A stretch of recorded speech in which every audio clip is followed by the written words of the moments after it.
Well, hello, it's Andryanna. Thank you for tuning in to this episode of the Juggle is Real. I'm thrilled you're here because I know you're curious. You're like, what could 15 minutes do to change my life? How can improving my decision making make a huge impact? And my guest today is really here to share. She has not only done this in her home life and made a huge change and huge impact in her own life, she is doing this for others and she is supporting others.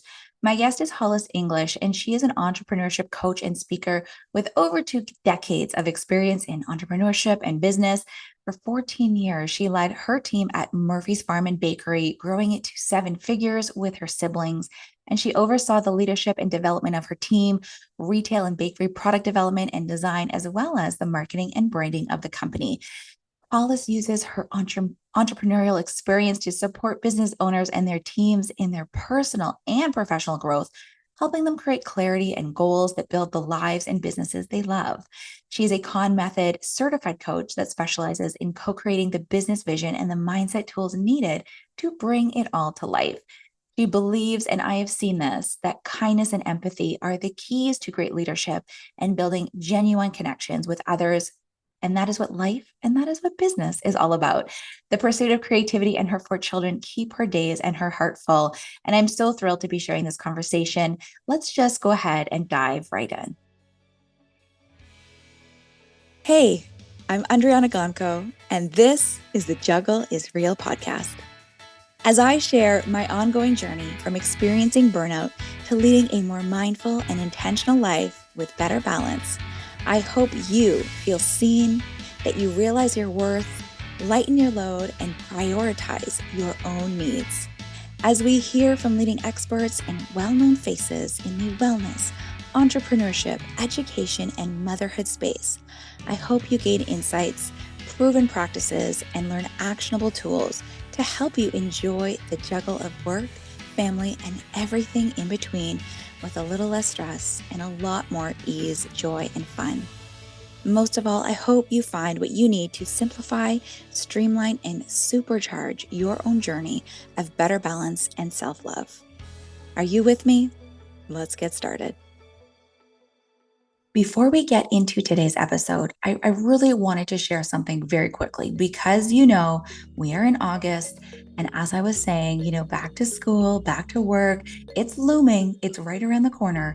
And so, right here and right now is the perfect time to set your intentions and really make those clear, attainable goals for yourself leading into the fall.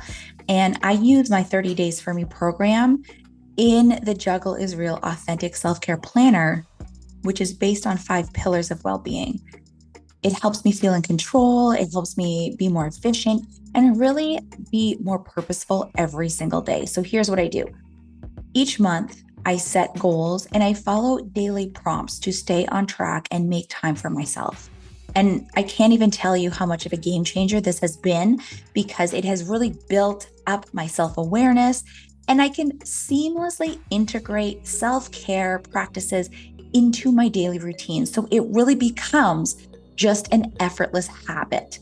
The Juggle is Real Authentic Self-Care Planner, it's different because it really gets the unique challenges that you face as a busy person, a mom, an individual with lots on the go. And the planner offers practical solutions and support, helping you make your needs a priority, even with everything else that's going on in your life. I truly can't emphasize enough how much this planner has changed my life. And it has been a go-to tool for finding better balance and making sure that I take care of myself, even with everything on my plate. So if you are ready to feel more in control and make your well-being a priority, I truly believe that this planner can do the same for you. So don't wait. Get your copy now. It's available on Amazon and start making a real difference in your daily life. I know you're worthy of it. You know you deserve it. So pick up the Juggle is Real Authentic Self-Care Planner today on Amazon or head to the notes in this podcast episode because, of course, I put the link in there. Now let's get back to this episode and enjoy. Hollis, thank you so much for being here and for taking some time to spend with me on the Juggle is Real. How are you doing? I'm so good. Thank you so much for having me. It is just a delightful day that I get to speak to you.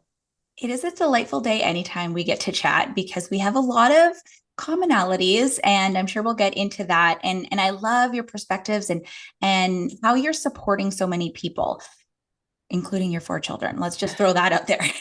Can we Fair enough. begin? I would love to hear from your perspective a bit about your journey, leading Murphy's Farm Market and Bakery, becoming an entrepreneurship coach, all the while juggling and managing the lives of your four children, your family life, all of this stuff. What were some of those key moments that have shaped your career path? What has led you to where you are today? Such a great question and such a journey, really, if you think about it. When I went full time into entrepreneurship coaching just this year, I was thinking back, like, how long have I been an entrepreneur? And when I started to add it up, it was like over 20 years. And I was like, oh my goodness, no, this can't be right. But I redid the math, and it, in fact, is correct. Yeah. So somehow it has been 20 years of entrepreneurship. And in that amount of time, yes, so much has happened. So my undergrad was actually for landscape architecture. And at the University of Guelph, it was amazing, loved the program. And then I actually was a nanny for a year in England following graduation. And it was when I was there that I was like, you know what I think I'd really love is to return back to our family farm and really kind of reinvigorate the Murphy's Farm Market and Bakery. So it was a farm market my parents had started before I was born. And then they took on many, many acres of potatoes. They had 5 children in 7 years. And so it became not so much an area of focus for them. And so myself and siblings, when we graduated university, decided, you know what, let's kind of put some time here. It really was attractive to me, I guess, because I loved the lifestyle, how I grew up being on the farm, being outside. Being my own boss was appealing because I could direct how my days went to a certain extent and really get to kind of do all the things. I loved baking, I loved people, I loved creating. And so I was like, this is, what we're going to do.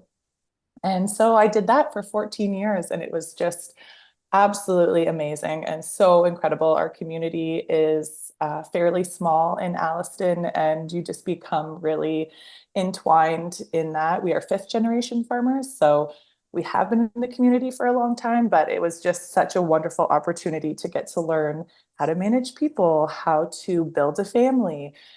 So in that amount of time, I did have 4 children as well, and it was an adventure. And it was so wonderful because I got to involve all of our team and staff at the bakery. With me building a family, I brought them to work with me because I didn't have a Yeah. maternity leave. So they just came to the bakery. I tried to have babies in the winter so that I would be a slower time on the farm. And that worked 2 out of my 3 pregnancies. So that was great. And then, yeah, they came. My bakers were amazing. I taught them how to make formula. That was part of like Bakery 101. Wow. Was here they are, they're napping. I'm running out to the field. Okay, you guys good? They just kind of napped everywhere in the bakery. So it was a whirlwind, really kind of building up that business through the years. So They really say it takes fun. a village, or maybe it just takes a farm. I don't know. Yeah, Yeah. yeah. You know what? A farm village, 100%. I am so thankful to have my parents obviously live at the farm. My in-laws are very close, but always having a really wonderful circle of staff was fantastic as well.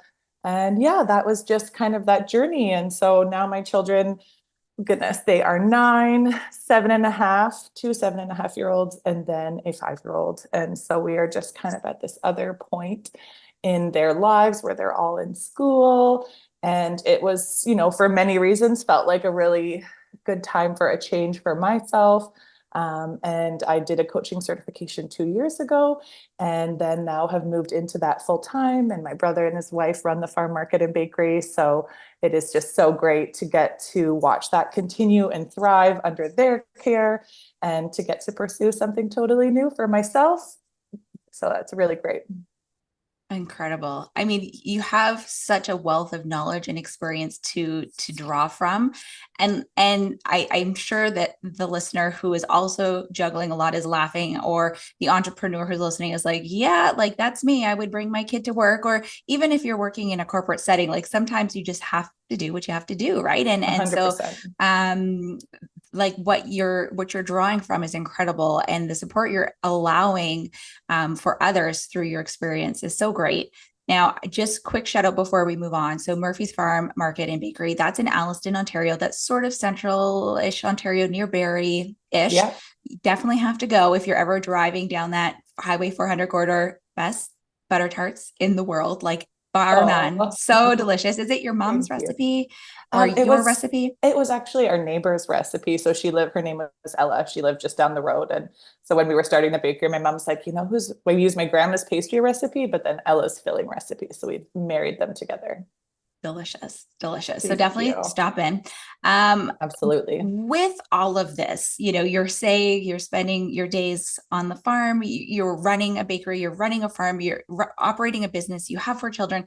You surely have probably perfected the art of the juggle.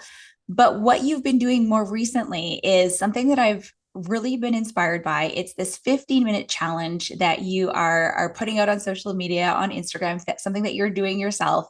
You're calling it your daily dose of dopamine, and it's really this 15-minute challenge. It's become popular, and I would just love for you to share with the listener, because truly, truly, truly, I think that these small pockets can be life changing. So, what is the daily dose of dopamine? How does it work? Excellent question. I think you are completely right about the pockets. So for me, I've gone through many seasons, having 4 children, 4 and under, to, where they are now. And I feel that in each season of life, you really learn where you can spend your energy and where you can spend your time. And, there's the scale of, feeding your children, keeping everyone alive and well, try to keep them clothed, not always, but we try our Try. best. Yeah. Right. And then everything below that is like, okay, we'll get to the laundry. We'll get to, how the house looks and all these things. And so I have found myself now being at home and not having a bricks and mortar store anymore, looking around my house going, oh gosh, I really want to put some love into this house. We have loved in this house for 13 years. We have not loved on this house like in 13 years, or at least since we've had children. And so for me, the daily dose of dopamine was really just trying to take that overwhelm that I was feeling sitting in my house, now working at home, looking around, going, oh my God.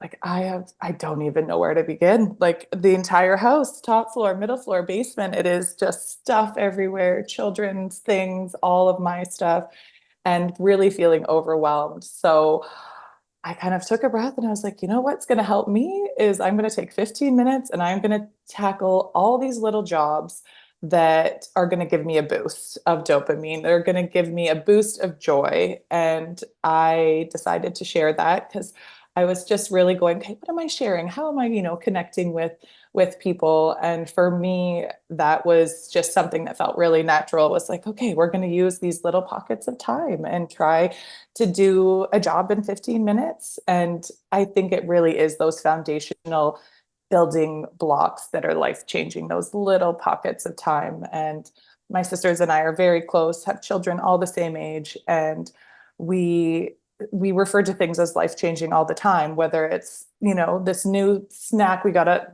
Costco, whether it's this new something we found at IKEA that's saved, whatever it is, like, oh my God, it's life changing.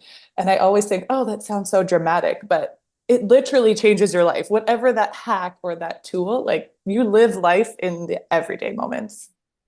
Exactly, exactly. It's been inspiring for me to see. I will say that recently we did a little bit of a home renovation, and just tackling, clearing the things out so that we could even begin the job seemed really Mhm. daunting. But that perspective of like, you know what, I'm going to take a small pocket of time here. I'm going to work it around my schedule. It really helps. And I talk about it with how we can incorporate those pockets of self care and those authentic modes of caring for ourselves. With Mhm. your 15-minute challenge, have you noticed an impact? You've said it's life changing, but what was that impact and how has it affected yourself, your family, maybe the lives of other people who have seen your challenge and have now participated? Oh my goodness. I, even though I knew that it was going to be something that was really helpful, I am surprised at how much I have benefited from a 15-minute block of time and then the ripple effect that that has had for myself.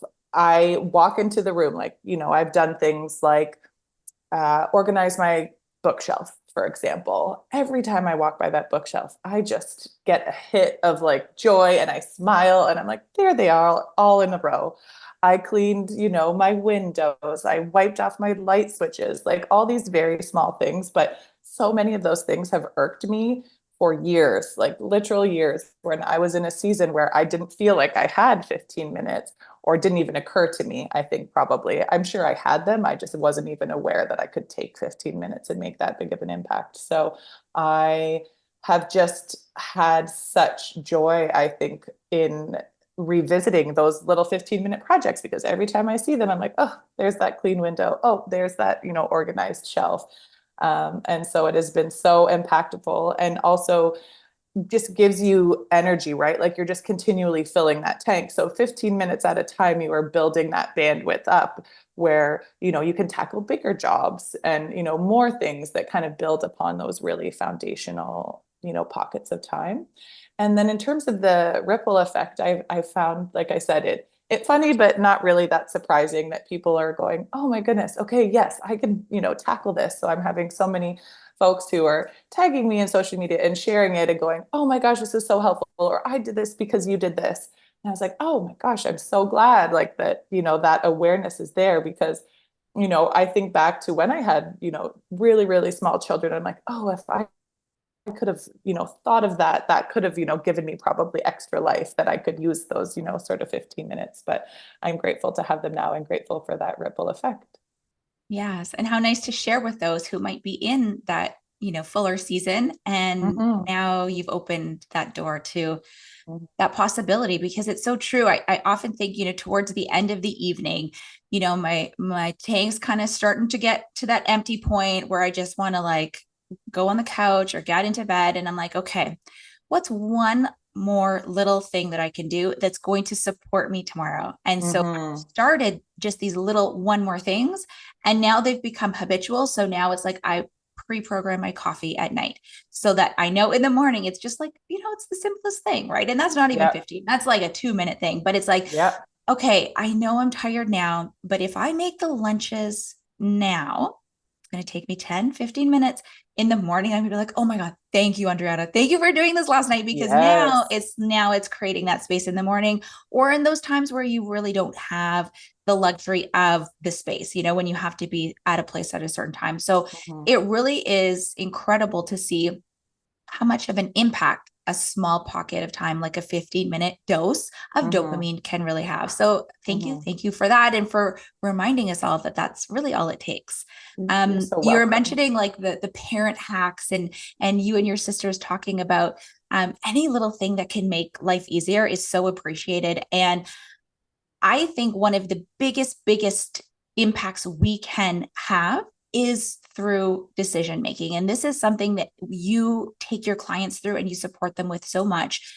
What you kind of call this indecision prison. So, speaking to another type of habit that many of us might be oblivious to, is maybe a significant change that we can incorporate. You said that you felt trapped in an indecision prison before in your life. So can you collaborate on what this is like and what you've realized and what happened when you found out that it was something you can change in your own life? Absolutely. For me, I felt that being indecisive was, akin to something that I couldn't change.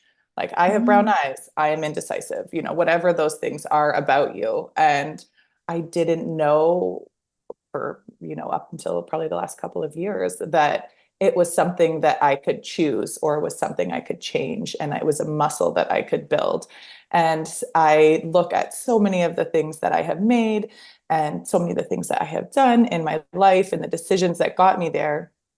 And, I would come, I don't have, oh, I wish I had known this earlier. There's lots of tools and things sometimes you wish you had learned, but, ultimately you get to the point that you are making the beautiful decisions that you've made. But when you know that you can kind of turn inward and ask yourself what you want, I think that was the biggest turning point for me was one, I didn't know that I could become more decisive and make, good decisions more quickly.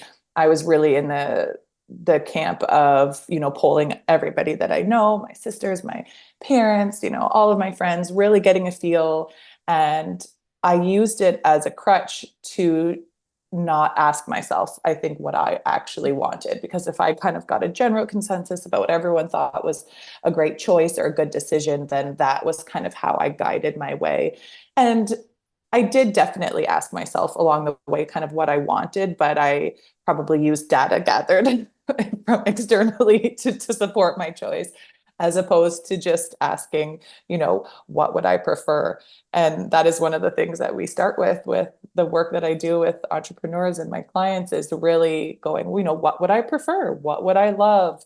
And really leaning into that, because before you could even make a decision, the real starting point is being like, what would I love? Like, what would I love to do? What is the lifestyle I want to have? And I think that's kind of how I started to make the transition or recognize that I wanted to transition into entrepreneurship coaching and something different is what would I love? It's like, I would love to be home a little bit more.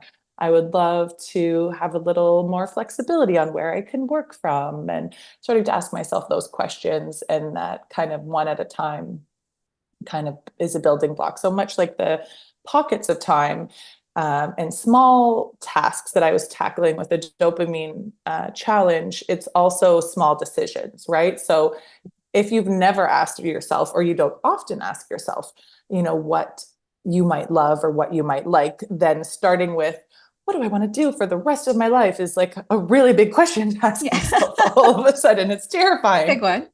So, asking yourself what you'd like to eat for dinner, what would I like to wear today? Where would I like to go this weekend with the kids on Saturday? These inconsequential, air quotes, questions are really the little building blocks that help you build that muscle to ask yourself the bigger questions down the road. I love that. I think it's so great that you describe decision making as a skill rather than a fixed personality trait, Mm. because it's true. I mean, how much mental space and capacity and weight do we give to decisions that feel really heavy? And then we really, like you said, like you would poll everyone you knew, and you're getting all the opinions of other people, not really thinking about yourself. But then once that decision is made, it's like, okay, now you can move forward. And Mhm. even if, looking back, you're like, "Oh, maybe I don't know if I should have made that decision." You now have a place where you can continue. And until you make a Yeah. decision, you can't move forward. So you're really Mhm. stuck in that indecision prison. I mean, I have a friend who could just never decide what she wanted to order at a restaurant, like to the point where we're like, we've all ordered. And then she would just be like, I'll just get the chicken fingers off the kids menu, because she could not decide. We're just like, on, like, just like, what would you love? What are you in the mood for? Right? Doesn't matter Yeah. what's necessarily all the options. You're just like, what am I going to miss out on? But like, but what do you actually want? So Mhm. I love that you're saying, let's start small. Let's hack it at the stage of, you're going out for coffee. What kind of coffee do you actually want? Or you're taking you're going into the closet, like what feels good, making those quicker Mhm. decisions. What other strategy or exercise or any recommendations you might have for someone who's looking to improve their decision making abilities? Great question. So, starting with inconsequential things definitely is a great starting point.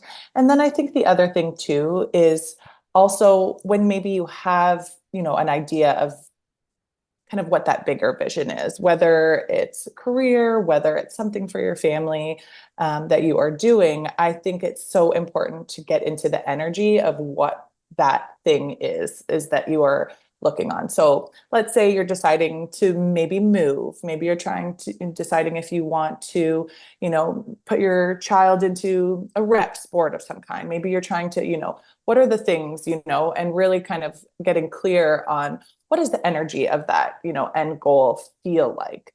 And is that something that feels really good to me? And, really knowing that the path to where you want to go isn't linear. We're not, whether it's a move, there might be lots of houses that you have to look at before you find the one that you love, whether it's a career, anything like that.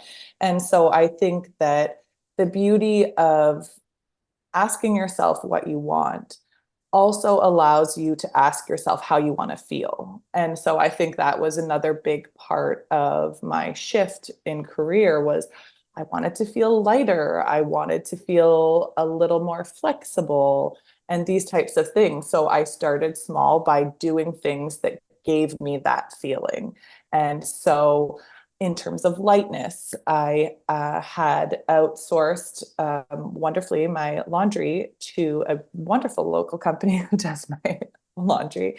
And they pick it Amazing. up and they bring it back and it is folded and drop it off at my door. And I wanted to feel lighter and I, was drowning in laundry amongst all the other things. And so that one little decision, you know, does fuel you into the next step in the feeling of that goal. And the other thing that I was just going to say too, based on what you had just were discussing too, was how once we make a decision, you said, sometimes you also are afraid that you can't make a different decision or you can't change your mind. And that is like the two-part prison. One, you can't decide. And then two, once you decided, I used to feel like I have to do this forever. Like I am Stick locked with into it. this, stick Yeah. with it. And I attributed that to like, a hardworking environment and, my parents, they're farmers, you stick with your decision, the crops, like all these types of things. And so the other realization and aha for me was that I can change my mind. If I've made a Mm. decision that I thought was great, and I'm like, oh, I was always scared of looking flaky or like, oh, Hollis, there she is changing her mind again. And I realized that even in this example, like it didn't take me long, but when I decided to outsource the laundry, for example, I was like, oh my gosh, like I learned I don't have to do this forever. This is a season. If I do this for a few months and this feels great to me, excellent. If I'm in the summer and my kids aren't even wearing clothes and they're living in their bathing suits, beautiful. I don't have to do it in the summer or whatever feels good, And so knowing that not only can you decide what you want in those little things, but you can also change your mind was like, oh, it was the key to freedom for me. Oh, I love that you say freedom too, because that's really like for most of us, that's how we want to feel, right? This sense Mm, of freedom that we have, the ability to, go about our days in ways that feel really nice and light. And I mhm. think lightness is another big one for many of us.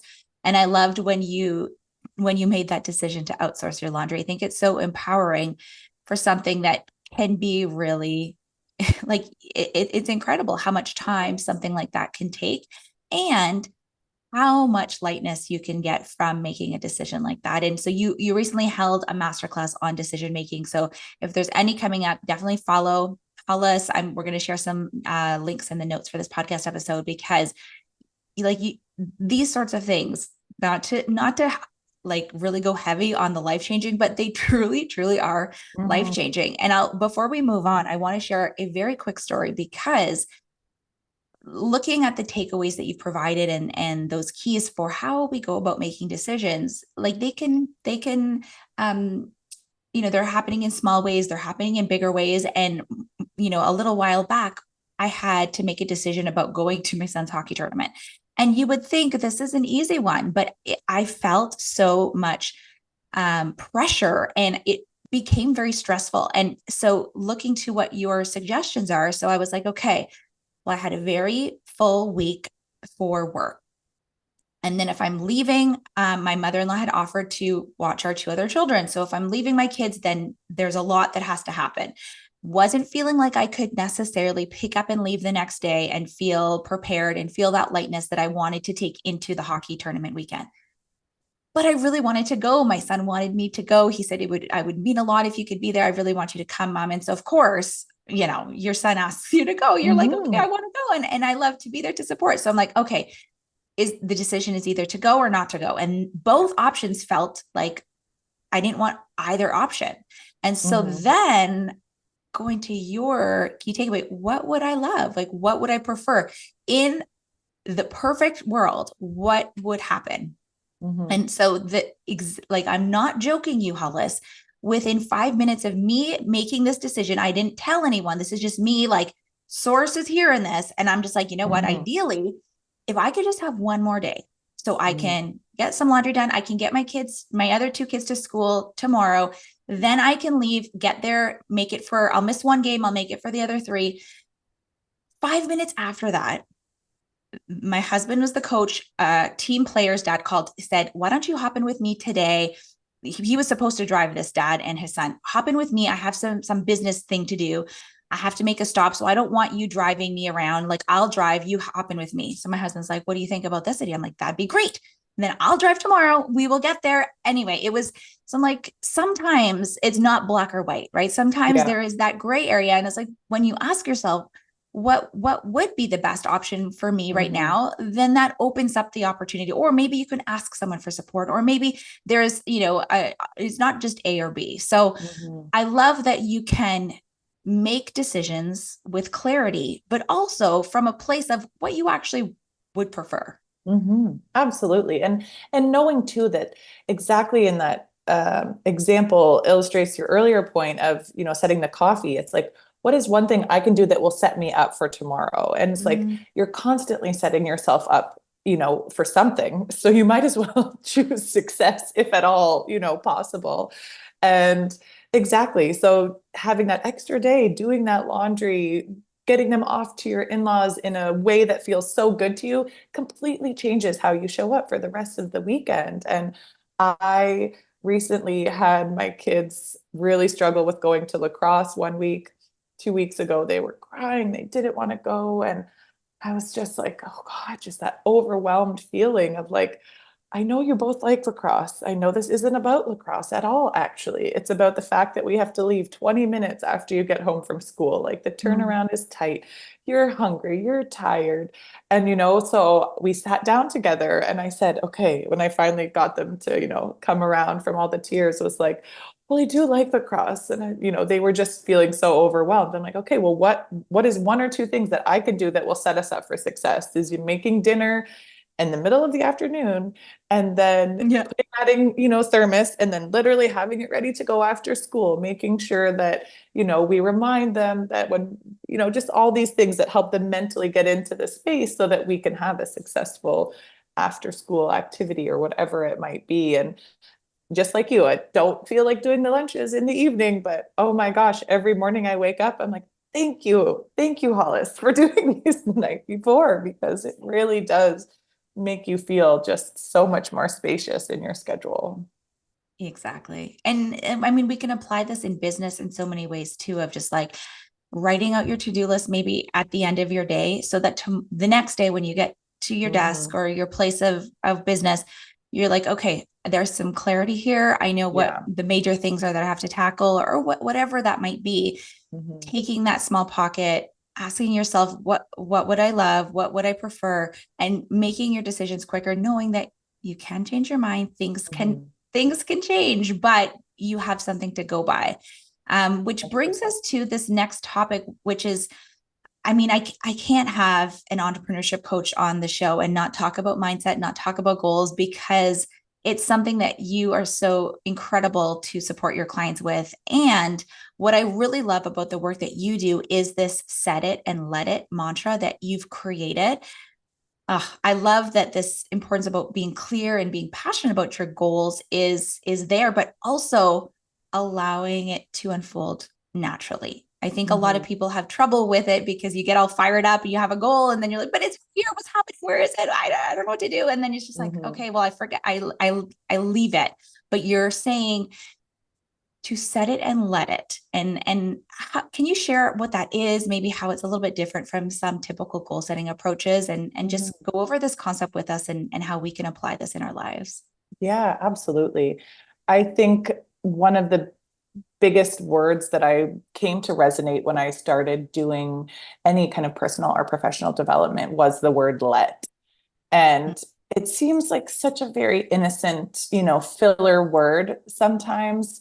Uh, but it is so powerful because you have to let yourself rest. You have to let yourself, you know, understand that whenever you're setting goals or whenever you're working towards something, that the energy that you are carrying towards those goals is so important. And if you're carrying this energy of, hustle and fighting your way to the top and just grinding it out and horizon, keeping your eye on the prize or whatever you want to call it, that is not an energy of let. Like that is not allowing. That is not, I am all for hard work. And so often I think, or I used to think that this, maybe mantra of manifestation and letting and allowing, was completely separate to, putting in the work, doing the reps, doing the things that get you there, taking action. And they are not mutually exclusive. It is really a set it and let it. So by that, I mean getting really clear on what it is that you want and whether it isn't, maybe you can't exactly define the exact, picture down to, the total detailed itemized thing that you want as a goal, but perhaps what I know I can resonate with is what is the feeling that I want. And so from that goal setting perspective is really knowing that we work from our goals. And so it kind of is the opposite of kind of traditional goal setting that you maybe have a goal in the horizon. Like I said, like you want to move. Okay, so then you're going to do all these things that you are going to do ahead of time as you work towards your goal. But when we work to our goals, we spend so much time in our headspace of not actually being in our goal. We are just continuing to keep ourselves removed from that goal. And Mm. so the interesting shift that I have learned in all this personal and professional development is really working from your goal. So embodying that goal, being the person who already has your goal. And the beauty of doing that ahead of time and really starting to ask yourself what that person does, what that person feels like, what that person, says no to. That's the other thing. It isn't about doing. I have to do this because that's what my person is like. What would this person with my goal not be doing? So one of my clients had to, I know I was talking about the moving example, but she was like, are we renovating or are we moving? And so we went through this process of being like, what is the end goal or what are you embodying? And she goes, I want to renovate this house. That's what I would prefer. That's what I would love. I was like, amazing. Okay. So what would you not be doing if or we're renovating? She's like, well, I'd stop looking at MLS every day Yeah. because I'm not moving. And I was like, exactly, right?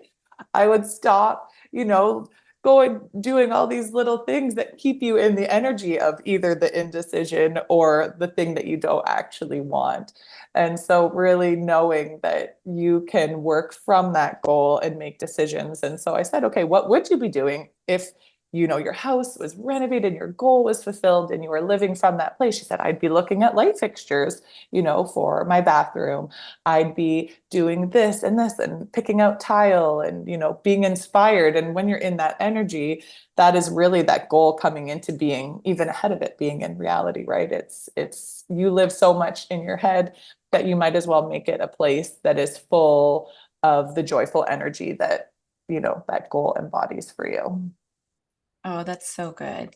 So we set it and then we let it. So that's the allowing, and that's the embodiment piece of actually being, who you would be should that goal have already happened, right? Being in Mm-hmm. the space and the energy and the feeling of it is here.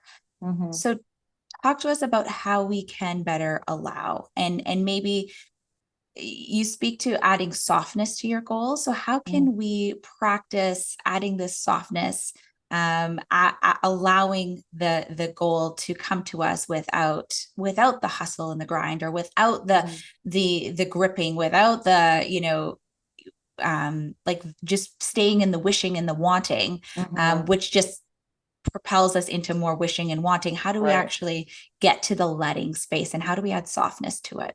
I love that, adding softness. That's such a great way to say it. I think it is, interestingly, I think is actually being neutral about things. So there's this space of, excitement. There is a space of the wishing and the wanting. There is the space, of the not having and the lack. And in the middle, there is this really beautiful space of neutrality. And I think that is the real key to allowing and adding softness, is being okay with whatever outcome might happen. Because all you can control is you at the end of the day.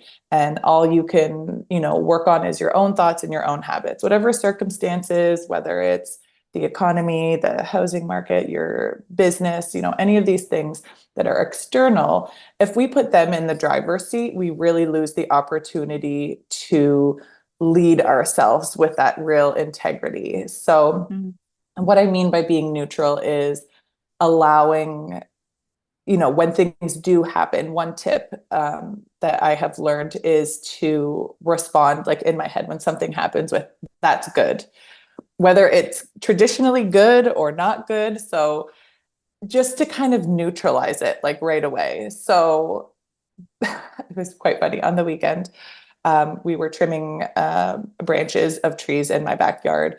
And I spent 2 hours with my son, and who was 5, and we were pruning, and had a great time. And then we were picking up all the branches the next day, and my husband was helping us load them up. And he went and saw a few more branches he thought that needed to be cut, and just like trimmed them right off. And I came back around the corner, and I was like, "What have you done? Those branches weren't supposed to be trimmed. What are you doing?" And he Yeah. was like, I thought it was helping." And in my head, I was just like, "That's good. That's good." And then I was just trying to, like, I don't have to be ecstatic that the branches were cut and I didn't want them cut. It's so much harder to get yourself, I find, from being either disappointed or somewhere to being, "Oh, I'm so thrilled that the branches are cut." It's so much easier to get to a place of neutrality. "Okay, well, the branches are cut. Can't do anything about it. That's good. Well, now there's more space for their, little picnic table under this tree," or, whatever the case may be. So, in adding softness and adding lightness to your goal, is just allowing, I guess, one, trusting yourself, too, that that whatever the outcome is, that you can handle it. And sometimes that's big, or sometimes that's small, but really building trust in yourself and coming to a place of being, "Oh, that's okay," this, and not bypassing your feelings by any means. Like, if you're sad, like I was mad about the branches, I will say, I was mad, and I was like, "I'm just going to feel mad about this as I'm raking, and then I'm just going to get to a place of being neutral about these tree branches that are neither here nor there."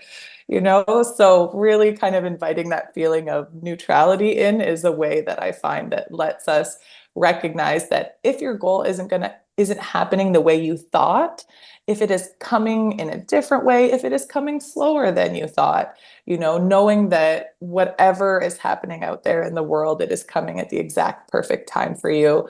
It just might look different. And so that is a great example too of really kind of slowing down and looking around and knowing that it's okay if it comes more slowly, if it comes, like the ride that the other gentleman offered your husband. You didn't know that he was had business, that he was going to, do that. So you didn't know the how, you didn't know the way that your goal could come to be. But as soon as that was offered, you're like, beautiful. You had already decided that you were going to give yourself that extra day. So the resources come no matter, one way or the other. They always show up for you. And that's a belief that I really work on too. It's so good, because I think there is that component of having the faith and trusting that it actually will unfold in the perfect way, usually a way Mm-hmm. you couldn't, if you set your goal and then you demanded it to happen in a certain way. Mm-hmm. You couldn't let it. So you Yeah. couldn't allow it to unfold, because usually what happens when you do allow is that it comes to you in a way that's totally unexpected, Mm-hmm. because you have no idea how you're actually going to achieve that goal. You don't know how it's Mhm. going to come to you. So when you can allow, you can let it, when Mhm. you can have that place of neutrality, which I love how you described it, it's sort of that sweet spot, then there is that element of trust, that element of faith. Like, okay, I'm going to go about my days in the energy of it's happened, it's here, Mhm. and then I'm open to seeing how it unfolds. I Yeah, think that's absolutely. beautiful for the letting portion. Absolutely. So, as we sort of wrap up, we've talked about your journey and we've talked about, just a lot of the things that you have happening in your life and some of the things that you are allowing that are, adding that element of joy, adding that element of fun. So, with four children and in activities and schooling and all of the things, you have this beautiful, thriving career, but you're also taking time for your own creative pursuits, and you're caring for yourself in ways that you can manage your personal life, to bring you more joy. So Mhm. can you share how you're doing this, and do you have any tips for other busy people trying to find harmony amidst life's chaos that you can impart before we go? Absolutely. I think with kids, I think it's involving them in your joy is one of the things that I'm like, what do I love? And again, sometimes I go, what do I love? Like, I don't even remember what it was like to have hobbies Yeah. before kids and in various sports. And they might not be little anymore, but they're very active and they're out in the world doing all these wonderful things. But it is involving them in, my joy and the things that I love. And, even like my son and daughter just started playing lacrosse this year, and I played lacrosse for years, all through university. And so even that, playing catch with them is like, my son was like floored. He's like, I'm catching and throwing with him, and I'm throwing it into his stick. And he's like, look how good I am. I was like, no, it's because I'm good, actually. Yeah. I am putting it Super in good. I am putting it in your stick so you don't even have to move it.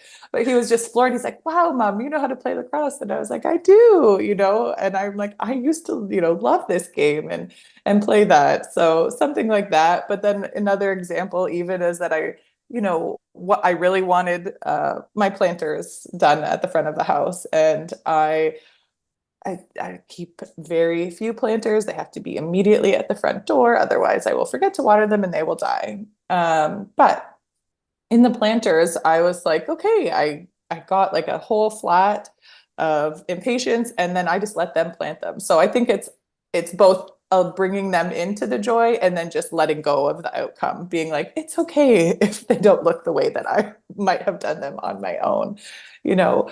But really, I think also being open to those moments that are completely unexpected. So we had a great time doing the planters when I was sharing that my son and I were cutting the tree branches the other day. I laughed at myself because some of the things that I have in my mind that are jobs I want to tackle, things I want to do, I have a long list. These tree branches came out of nowhere. That I was not in my radar at all of things that I wanted to do with my time. But I couldn't find my daughter's crock, and I'm like climbing behind the playhouse. I can't get through. The branches are everywhere. There's dead cedars. And I was like, can't find this freaking crock. I can't get through here because of the branches. And then I just got out the pruners, and my daughters were at birthday parties. And then I spent 2 hours with my 5-year-old. And I was just like, this is freaking joyful. Like he was cutting the branches, doing so great. And that one-on-one time that was not planned, that was not in my wheelhouse of anything, I just was like, wow, this is really fun watching you, work away at this task that, that we didn't plan on doing. So, I mean, I love when those unexpected kind of things pop up.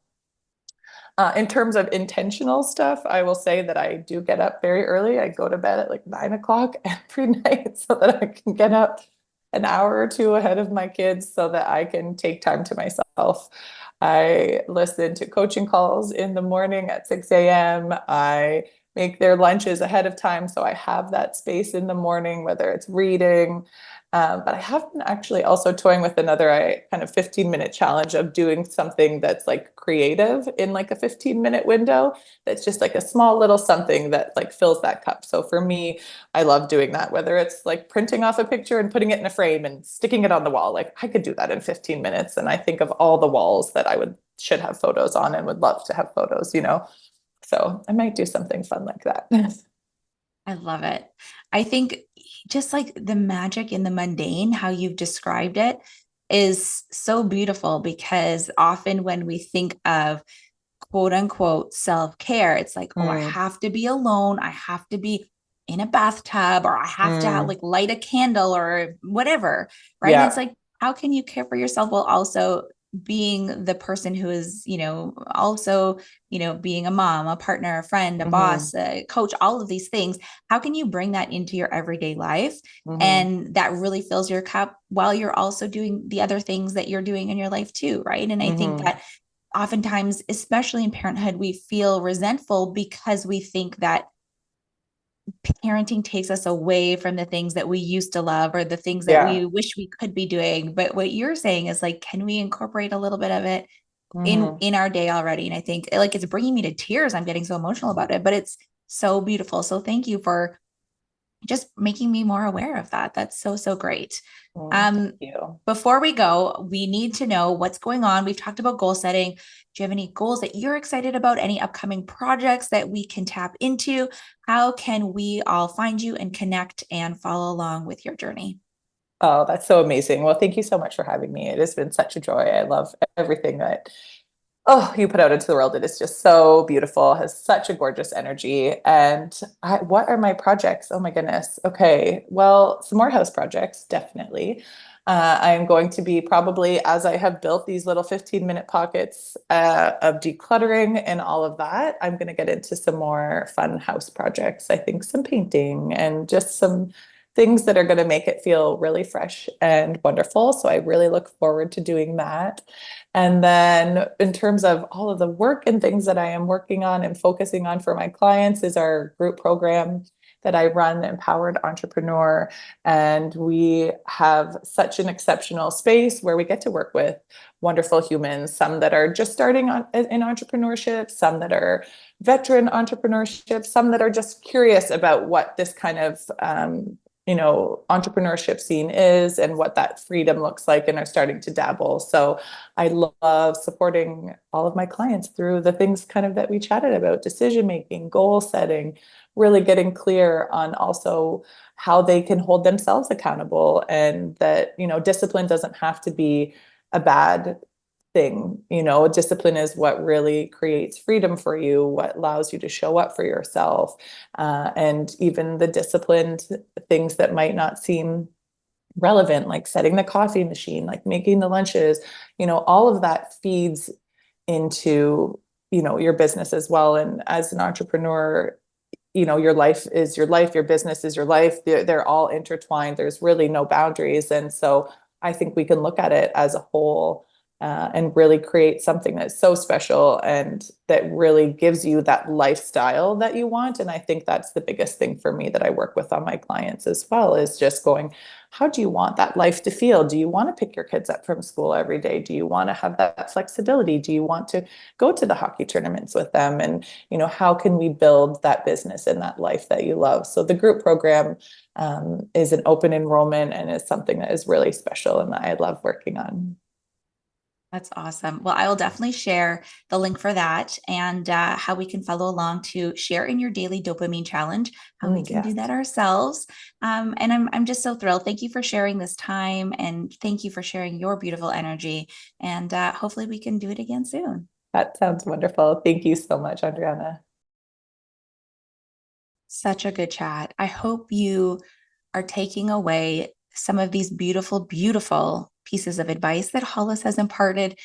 Quickly for me, those key takeaways really include how life-changing 15 minutes can really be, whether you are caring for yourself in an authentic way, whether you're doing that daily dose of dopamine challenge. Who would have thought that cleaning out a bookshelf could bring so much joy? So what is it for you? Can you tear out that junk drawer? Can you take your closet and look to what you can donate? Can you look to a space in your home that should just use a little extra TLC? Actually, go online and order that family photo or those prints of your children and get them in a frame and put them in your house. What can 15 minutes mean to truly, truly change your life? Looking to decision making and how you're actually putting yourself in that indecision prison by not making an active decision and not even asking yourself what you would love and what you would prefer. And then taking your goals and taking those things that you would love and using Hollis's set it and let it approach with that mantra of allowing and adding softness to your goals. And finally, how can we balance our own creativity, our self care with parenthood? I love how Hollis is truly blending them together and incorporating her children with her joys and the things that light her up, and that she is passing that down on her children. Empowered Entrepreneur is the coaching program that Hollis runs that is an incredible, incredible way. If you are an entrepreneur, if you're curious about it, if you are interested in pursuing your own business and your own dreams, the link is in the notes for this podcast episode. So definitely check that out. And if you love this episode, I would truly appreciate if you could subscribe to the Juggle is Real. Share this with a friend, someone who could use these tips and this advice, and definitely rate it and write me a short and sweet review in Apple Podcasts. We have so many incredible episodes coming up on The Juggle is Real, so I can't wait to see you here for a new episode. Until then, take good care.